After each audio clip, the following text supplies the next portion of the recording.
நேற்று மார்னிங் எழுந்து அக்கௌண்ட்டை செக் பண்ணி பார்த்த உடனே பயங்கரமான ஷாக்கிங். எல்லார் அக்கௌண்ட்லேயும் பார்த்தீங்கன்னா ஒரு 5000 பணம் பார்த்தீங்கன்னா வந்திருக்கும். மோஸ்ட்டாக மாதம் மாதம் 1000 வாங்கிக்கிட்டு இருக்கிற மகளிர் உதவித்தொகையாக பார்த்தீங்கன்னா 5000 போட்டுருப்பாங்க. அதை ரிட்டர்ன் எடுத்துட்டா இன்னொரு நியூஸ் வந்து இப்போ பரவிக்கிட்டு இருக்கு. இது உண்மையா இல்லையான்னு கேட்டிங்கன்னா அதை பற்றி நான் உங்களுக்காக சொல்ல போகிறேன். மறக்காமல் நம்ம சேனலுக்கு நீங்கள் புதுசாக வந்திருந்தாலும் சரி, சப்ஸ்கிரைப் பண்ணாமல் பார்க்குறதுனாலும் சரி, மறக்காமல் சப்ஸ்கிரைப் பண்ணி வச்சுட்டு வீடியோக்கு லைக்கை கொடுத்துட்டு வாங்க வீடியோக்குள்ளே போகலாம். ஆக்சுவலாக எனக்கு ஒரு டவுட்டு, இவ்வளோ நாளாக கொடுக்காம இப்போ மட்டும் ஏன் காசை கொடுக்குறாங்கன்னு கேட்டிங்கன்னா அது எனக்கு தெரியல. இதுக்கு பின்னாடி பார்த்தீங்கன்னா ஒரு அரசியல் பின்னணி இருந்துக்கிட்டு தான் இருக்க போகுது. ஸோ அது என்னென்னு உங்களுக்கு தெரிஞ்ச மறக்காமல் கமெண்டில் சொல்லுங்கள், நானும் பார்த்து தெரிஞ்சுக்கிறேன். அதாவது எல்லா வருஷமும் பார்த்தீங்கன்னா கோடைக்கால அந்த ஒரு மாதம் பார்த்தீங்கன்னா வரத்து வழக்கமாக தான் இருக்குது. இந்த வருஷத்தெல்லாம் விட்டுட்டு ஏன் எலெக்ஷன் வரப்போகிற அடுத்த மாதத்துக்கு முன்னாடி இந்த மாதிரி பணத்தை தராங்க? ஒரு பக்கத்தில் மத்திய அமைச்சராக இருக்கிற நிர்மலா சீதாராமன் அவங்க பார்த்தா தமிழ்நாட்டுக்கு எந்த ஒரு ஃபண்டும் பார்த்தீங்கன்னா ஒதுக்காமல் இருந்துக்கிட்டு இருக்காங்க. ஆனாலும் இவ்வளவு பணம் எங்கே இருந்து வந்துக்கிட்டு இருக்குது? நேற்று கொடுத்த அந்த 5000 பார்த்தீங்கன்னா இன்னும் கேள்விகள் பார்த்தீங்கன்னா கேட்க போகிறதா நிறைய பேர் பார்த்தீங்கன்னா யோசிச்சுக்கிட்டு இருப்பாங்க. ஏன் இன்னும் 2 மாதம் இருக்குது, அதுக்குள்ளே ஏன் இந்த மாதிரி ஒரு 5000 பணத்தை கொடுத்து ஒரு முக்கியமான ரீசன் என்னன்னு தெரியுமா? ஸோ இந்த மாதத்துக்கு அடுத்த மாதத்துக்கு அடுத்த மாதத்துக்கு எல்லாத்துக்கும் சேர்த்து பார்த்தீங்கன்னா 3000 ரெடி பண்ணிட்டாங்க. கோடைக்கால மாதத்துக்கு பார்த்தீங்கன்னா 2000 கொஞ்சம் போனஸாக தர மாதிரி பார்த்தா கொடுக்க போதா சொல்லியிருக்காங்க. அதனால தான் 5000 இந்த மாதமே போட்டுட்டாங்க. ஆட்சி முடியறதுக்குள்ளே இந்த மாதிரி மக்களுக்கு கொடுக்கணுமேனு கொடுத்துட்டாங்க. இந்த எலெக்ஷனில் யார் வின் பண்ணுறாங்களோ இந்த மாதிரி திட்டத்தை அமலுக்கு கொண்டு வந்து ஸோ அவங்களும் செயல்படுத்துவாங்களா என்னன்னு எனக்கும் தெரியாது.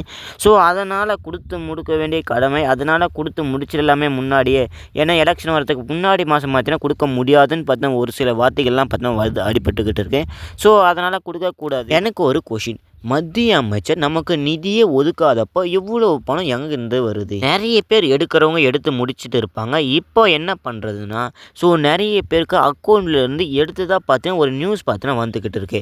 ஸோ அது உண்மையாக பொய்யான்னு கேட்டிங்கன்னா அது பொய்ன்னு பார்த்து சொல்லியிருக்காங்க. அதை பற்றி தான் நான் இப்போ உங்களுக்கு சொல்ல போகிறேன். அதாவது என்ன நியூஸ் பரவிக்கிட்டு இருக்குன்னு சொல்கிறாங்கன்னா, அரசு வழங்கிய உரிமை தொகை இன்றைக்கி ஈவினிங்குள்ளே எடுக்காமல் இருந்தாக்கா ஸோ அந்த ஒரு பணத்தை பார்த்தா திரும்ப எடுக்கப்படும் பார்த்தா ஒரு தகவல் பார்த்தா ரொம்ப ஸ்பீடாக பார்த்தா ஸ்ப்ரெட் ஆகிக்கிட்டு இருக்கு. ஆக்சுவலாக இங்கே உண்மையான ரியாலிட்டி என்ன, இங்கே உண்மையான ட்ரூத் கான்செப்ட் என்னென்னு கேட்டிங்கன்னா அதை நான் உங்களுக்காக சொல்கிறேன்.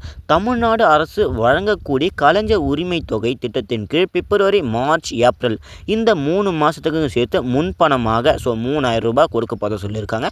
கோடைக்கால சிறப்பு தொகை 2000 ரெண்டுத்தையும் சேர்த்து 5000 பார்த்தீங்கன்னா அக்கௌண்ட்டுக்கு போட்டுருப்பாங்க.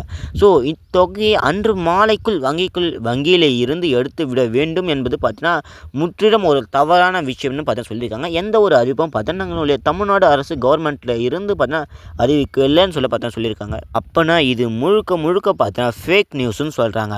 ஸோ எந்த ஒரு பயமும் இல்லை. உங்கள் அக்கௌண்ட்டுக்கு பணம் வந்தாக்கா அப்படியே இருக்க போகுது. ஸோ தமிழ்நாடு அரசும் சரி யாராக இருந்தாலும் சரி யாரும் எடுக்க போவது கிடையாது. இதை பற்றி தான் ஒட்டுமொத்த சோஷியல் மீடியாவும் பார்த்தா நேற்றுலேருந்து பேசிக்கிட்டு வராங்க. நேற்று என்னடா பணம் கொடுத்தாங்களேன்னு பார்த்தா சந்தோஷமாக பேசிக்கிட்டு வந்தாங்க.